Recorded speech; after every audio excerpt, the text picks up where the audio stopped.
Have you ever stopped to think about the pen in your hand? It seems so simple, but this humble tool has a surprisingly dramatic and fascinating history, full of inventors, rivalries, and strokes of genius. Let us journey back in time and uncover the story of how we went from messy quills to the sleek pens we use today. For thousands of years, writing was a rather messy affair. Our ancestors used reeds, and later, feathers from birds like geese and swans, dipping them in ink. These were called quill pens. While they helped build civilizations and record history, they had major drawbacks. The tips wore out quickly, needing constant sharpening. They held very little ink, so you had to dip them again and again, leading to blots and smudges. Writing was a slow, deliberate process. People dreamed of a better way, a pen that could hold its own ink. The first major breakthrough came in the 10th century. An Egyptian caliph demanded a pen that wouldn't stain his hands or clothes. The result was a pen with an internal reservoir for ink,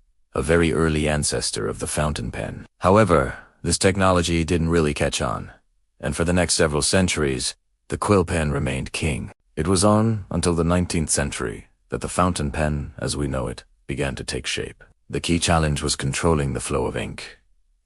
Too much, and you get a puddle. Too little, and the pen won't write. An American inventor named Louis Waterman supposedly had a eureka moment after a leaky fountain pen ruined an important contract he was about to sign. Frustrated, he designed a new feed system in 1884 that used air pressure to regulate ink flow, preventing leaks. Waterman's ideal fountain pen was a huge success. It transformed writing into a portable, clean, and elegant experience. For the first time, people could carry a reliable pen in their pocket. Companies like Parker and Schieffer joined the race, adding innovations like the button filler and the iconic pocket clip. The fountain pen became a status symbol, a personal statement of style and sophistication. But the story doesn't end there. While fountain pens were elegant, they still had their issues. The ink could freeze in cold weather or leak at high altitudes, like in an airplane. The world needed a pen that could write anywhere, anytime. The stage was set for the ballpoint pen.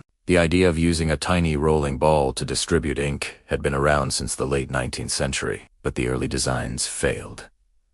The problem was the ink. Fountain pen ink was too thin and would leak out, while regular ink was too thick and would clog the ball. The solution came from a Hungarian journalist named Leziel Bior. Working in his newspaper office, he noticed that the ink used for printing dried almost instantly and didn't smudge. He wondered, could this fast-drying ink be used in a pen? Working with his brother Giagi, a chemist, Biro developed a new, stickier, oil-based ink. He paired this with a tiny, free-rolling ball socket. As the pen moved across paper, the ball would rotate, picking up ink from the cartridge and transferring it to the page. It was brilliant. He patented his invention in 1938. World War II played a crucial role in the ballpoint's rise. The British Royal Air Force needed a pen that wouldn't leak at high altitudes. They bought the rights to Biro Design, and the Biro pen became standard issue for their air crews. The pen had proven its worth under extreme conditions. After the war, the ballpoint pen invaded America. An entrepreneur named Milton Reynolds saw a Biro pen in Argentina and immediately recognized its potential. He copied the design, bypassing the patent and launched his Reynolds rocket in a New York department store in 1945. The hype was incredible. Thousands of people lined up to buy this miraculous new pen that could write underwater. The first day, he sold thousands of pens at over $12 each, that as equivalent to more than $150 today. However, these early ballpoints were terrible. They skipped, they clogged, and they leaked. The initial excitement quickly turned into disappointment. The ballpoint pen was seen as an unreliable gimmick. Then came Marcel Bic, a French manufacturer. He saw the potential, but knew the quality had to be perfect. He bought the patent from Biro and spent 2 years perfecting the manufacturing process. He used Swiss precision machinery to make the perfect metal ball and formulated a superior ink that flowed smoothly. In 1950, he launched his pen, Kalin Itebika Crystal.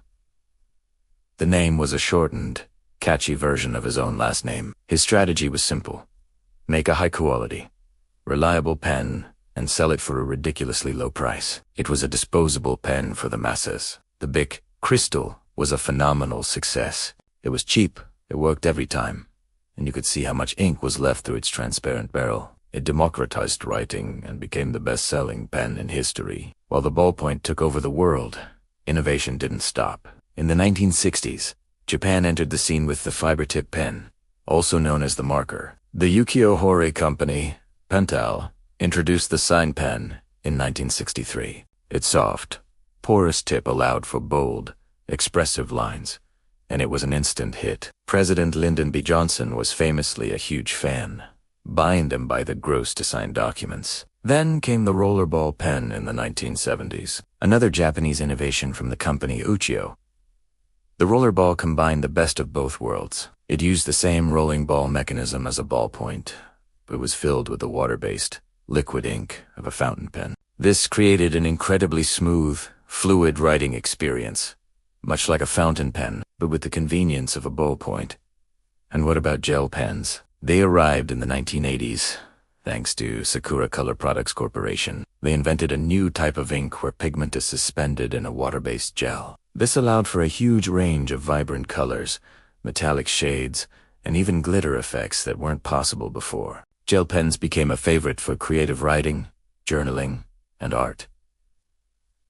So, from a simple bird feather to the high-tech gel pen in your desk drawer, the history of the pen is a story of human ingenuity. Each new invention solved a problem, making writing more accessible, more portable, and more personal for everyone. The next time you pick up a pen, take a moment to appreciate the centuries of innovation you're holding. It's more than just a tool. It's a piece of history. Thanks for watching. If you enjoyed this journey through time, don't forget to like this video, subscribe to the channel, and hit that notification bell so you don't miss our next deep dive. See you next time.